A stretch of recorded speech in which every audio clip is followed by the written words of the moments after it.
আম্মা জান আয়েশা বলেন, 9টা কারণে আল্লাহ তাআলা আমাকে শ্রেষ্ঠত্ব দান করেছেন। নাম্বার 1 হলো আমি একমাত্র স্ত্রী। রাসূল বলেছেন, শরীর খাবার যেমন শ্রেষ্ঠ খাবার, আমার স্ত্রীর মধ্যে সবচেয়ে শ্রেষ্ঠ স্ত্রী হচ্ছে আমার আয়েশা। যেরকম সুবহানাল্লাহ। আমি একমাত্র কুমারী স্ত্রী ছিলাম।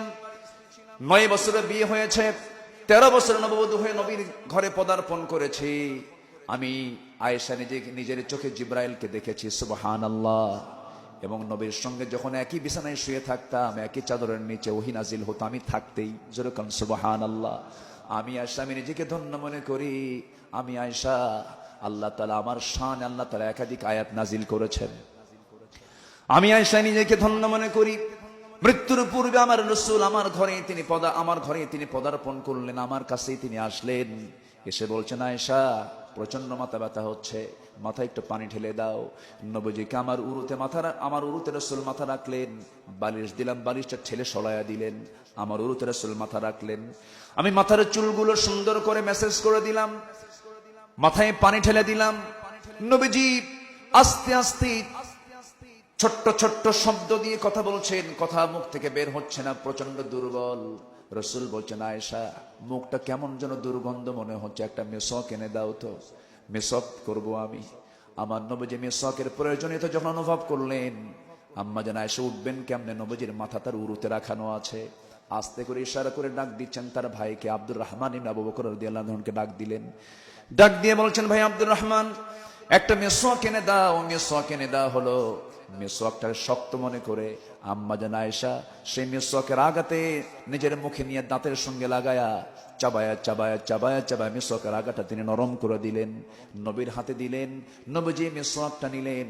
মেসওয়াকটা নিয়ে আগে দাঁত পরিষ্কার না করে মেসওয়াকের আগায় লেগে থাকা থুতুগুলো চুষে চুষে পান করছেন আর মুস্কি মুস্কি হাসি দিচ্ছেন।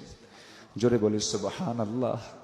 রাসূল মারা যাবেন, আম্মা জান আয়েশা বলেন, আমি নিজেকে ধন্য মনে করি, রাসূল তার জীবনের শেষ খাবার খেয়েছেন। আমি আয়েশা আমার মুখের লালা, আমার লালাগুলো রাসূল চুষে চুষে পান করেছেন। আর ইঙ্গিত দিয়ে বোঝাচ্ছেন, আয়েশা রে, আমার মৃত্যুর সময় ঘনিয়ে এসেছে, আমি তোমাকে খুব ভালোবাসি। জোরে বলেন সুবহানাল্লাহ। স্বামী স্ত্রী মোহাব্বত কে দেন? আসতে বলবেন না, কে দেন? এই মোহাব্বত অন্য জায়গায় খুঁজে পাওয়া যাবে না। এই মোহাব্বতের রহমতও আছে, ভালোবাসাও আছে। আর যে সমস্ত বিয়ে বহির্ভূত যে সম্পর্ক, এখানে মোহাব্বত থাকতে পারে কিন্তু কোনো রহমত মাওয়াদ্দাত ওয়া রাহমা। নবীজি দুনিয়া থেকে বিদায় নেবেন। বিদায় নেওয়ার প্রাক্কালে এবার বলছেন, আয়েশা দেখো তোমার কলিজার টুকরা মেয়েটা কোথায়? ফাতিমা রাদিয়াল্লাহু তাআলা আনহা দরজা খুললেন, নবীর সামনে চলে আসলেন। নবীর সামনে আসা মাত্রই হাউমাউ করে কেঁদে ফেলছেন। রাসূল বলছেন, ফাতিমা তুই কান্দিস না রে, আমার কাছে আয়। পাশে বসায়া দিয়া কানের মধ্যে মুখ ঢুকায়া দিয়ে আস্তে আস্তে করে বলছেন, ফাতিমা আমি কিছুক্ষণের মধ্যে দুনিয়া থেকে বিদায় নিয়ে নেব, মালাকুল মউত হাজির হয়ে যাচ্ছে, অর্ডার হয়ে গেছে। তবে ফাতিমা কেঁদো না, আমি দুনিয়া থেকে বিদায় নেওয়ার পর তুমিও দুনিয়া থেকে বিদায় নেবে। কবরের জিন্দেগিতে আলেমে বারজাখে তোমার সঙ্গে আমার প্রথম সাক্ষাৎটা হয়ে যাবে। ফাতিমা রাদিয়াল্লাহু আনহার কান্না থেমে গেল। মৃত্যুর কথা শুনলে ইমানদারের কান্না থেমে যায়। আল্লাহু আকবার। কারণ মৃত্যুর মধ্য দিয়ে কাকে পাওয়া যায়? সরাসরি কাকে পাওয়া যায়? সরাসরি কাকে দেখা যাবে? আল্লাহকে দেখা যাবে। ফাতিমার কান্না বন্ধ হয়ে গেছে। আমার নবীজি এবার দুনিয়া থেকে বিদায় নেবেন। আম্মা জান আয়েশা বলেন, আমি নিজেকে ধন্য মনে করি। রাসূল এবার আমার সঙ্গে কিছু কথা বলা শুরু করে দিলেন। রাসূল বলছেন, দেখো তো আয়েশা, ঘরের মধ্যে কোনো কিছু আছে নাকি? আমার নবীজির ঘর এত ছোট ছিল। বিশ্ব নবীর ঘরের একটা স্ট্রাকচার বলে দেই। আমার নবীর ঘরটা এত ছোট ছিল, রাসূল যখন ঘরের মধ্যে ঢুকতেন ছাদের সঙ্গে মাথা ঠেকে যেত। যখন তিনি ঘুমিয়ে পড়তেন মাথা একটা দেওয়ালে লেগে থাকতো, পা আরেক দেওয়ালে লেগে থাকতো। ঘরের কোনো দরজা ছিল না, সালার চট থাকতো। বিশ্বনবী বিশ্ব শাসন করেছেন সিম্পল জীবন গ্রহণ করে। সম্পদ কিন্তু কম ছিল না, সমস্ত সম্পদগুলো অক্ষ করে দিয়েছেন কার পথে? আল্লাহর পথে। নবীজির ঘরে কোনো ফার্নিচার ছিল না। নবীজির ঘরে ছিল ঝুলন্ত তরবারি, ঢাল, বর্শা, তীর, ধনুক, লৌহ বর্ম, যুদ্ধের পোশাক ছিল রাসূলের ঘরের ফার্নিচার। আল্লাহু আকবার। আজকে মুসলমান কোথায়? নবজির দিনের বেলা কাটতো ঘোড়ার পিঠে, রাত্রে বেলা কাটতো যায় নামাজে। রাসূল দুনিয়া থেকে বিদায় নেবেন। আম্মা জান আয়েশা বলছেন, রাসূল আমাকে আস্তে করে ডাক দিয়ে বলছেন, দেখো তো ঘরের মধ্যে কোনো কিছু আছে নাকি। তন্ন তন্ন করে খুঁজে বের হলো কয়েক টুকরা স্বর্ণের বার খুঁজে পাওয়া গেল। সেই স্বর্ণের টুকরাগুলো, খন্ড খন্ড স্বর্ণের টুকরাগুলো নবীজি হাতের তালুতে রাখলেন। তালুতে রেখে বলছেন, ওরে আয়েশা, এতটুকু সম্পদ আমি দুনিয়াতে রেখে যেতে চাই না।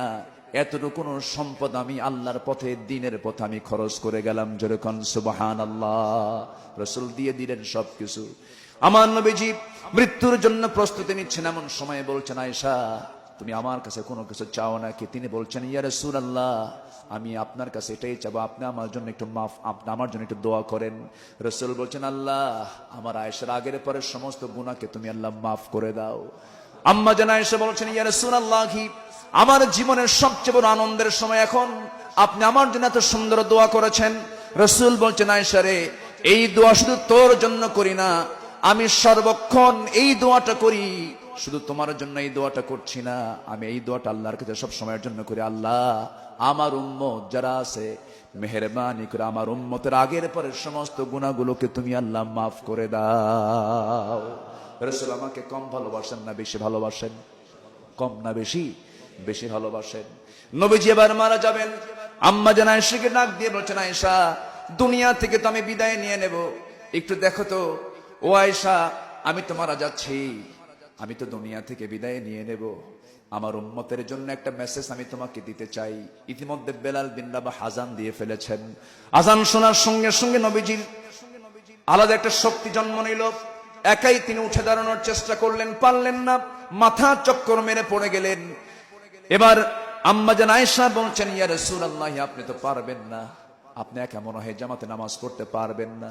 রাসূল বলছেন, মনে হয় আমি জামাতে নামাজ পড়তে পারবো না, আমার মুসাল্লায় কে দাঁড়াবে, কে দাঁড়াবে? আয়েশা, আমার মনে হচ্ছে আমি আমার আবু বকরকে আমার মুসাল্লায় দাঁড় হতে বলবো। যাও আমার আবু বকরকে বলো সেজন্য আমার মুসাল্লায় দাঁড়ায় নামাজের দায়িত্ব পালন করে। জোরে কোন সুবহানাল্লাহ। আমার নবীজি অর্ডার দিয়ে দিলেন। আজান হয়ে গেল। ইমামটা নতুন ইমাম যখন বলেছেন আল্লাহু আকবার, সাহাবে কেরাম হাউমাউ করে কান্দে। ইমাম তো চেঞ্জ হয়ে গেছে, সাহাবে কেরামের কান্না থামে না। সাহাবে কেরামের কান্না শুনি নবীজি হুজরা থেকে বারবার বলছেন, আয়েশা আমাকে জানালার কাছে নিয়ে যাও, ওই জায়গায় আমাকে দাঁড় করায় দাও, আমি একটু দেখবো আমার সাহাবীদের নামাজটা কেমন। সাহাবীরা নামাজ পড়তেছে, নবীজির চোখ দিয়ে টপ টপ করে পানি পড়তেছে। আমার নবীজির চোখের পানিগুলো আম্মা জান আয়েশা হাত দিয়ে মুছে মুছে দেন, আর বলেন, হুজুর আপনি কাঁদেন কেন? তারা তো নামাজ পড়ে। রাসূল বলছেন, আয়েশা তুমি কি জানো এই নামাজ কায়েমের জন্য আমাকে উহুদের ময়দানে দাঁত ভাঙতে হয়েছে? এই নামাজ কায়েমের জন্য আমাকে কত ত্যাগ স্বীকার করতে হয়েছে। খাব্বাবকে মেরে মেরে পিঠ ঝাঁঝরা করে দিয়েছে, খুবাইবকে শহীদ করে দিয়েছে, আমার চাচা আমির হামজা গোটা দেহটা টুকরো টুকরো করেছে, কান কেটে নিয়েছে, নাক তুলে নিয়েছে, বুকের কলিজা টেনে চেপে চেপে প্রতিশোধ নিয়েছে। সেই নামাজ আজকে রাষ্ট্রীয় পর্যায়ে কায়েম হয়ে যায়, সেই জন্য আমি কাঁদি। এই কথা বলে রাসূলকে আবার শোয়া দিলেন। এবার বলছেন, আয়েশা আমি দুনিয়া থেকে তো বিদায় নিয়ে নেব, আমি তোমাকে একটা লাস্ট মেসেজ দিয়ে দেই, আমার উম্মতের জন্য, আমি উম্মতের জন্য সুপারিশ করব। আয়েশা আমার উম্মতকে বলে দিন, আমার উম্মতরা যেন কখনো 5 ওয়াক্ত নামাজ যেন না ছেড়ে দেয়। জোরে বলে সুবহানাল্লাহ। নবীজির শেষ স্মরণ কাকে নিয়া? বলেন কাকে নিয়া? নবীজির শেষ স্মরণ আমাকে নিয়া। নবীজি সারা জীবন চিন্তা করেছেন আমাকে আপনাকে নিয়া। নবীজি কবরে শুয়ে আছেন, আমাকে আপনাকে নিয়ে চিন্তা করছেন। হাসরের ময়দানে সবাই বলবেন নাফসি নাফসি, আমি আমি আমি আমি, কিন্তু হাসরের ময়দানে একজন ব্যক্তি শুধু বলবেন উম্মতি উম্মতি, মুহাম্মদ সাল্লাল্লাহু আলাইহি ওয়াসাল্লাম।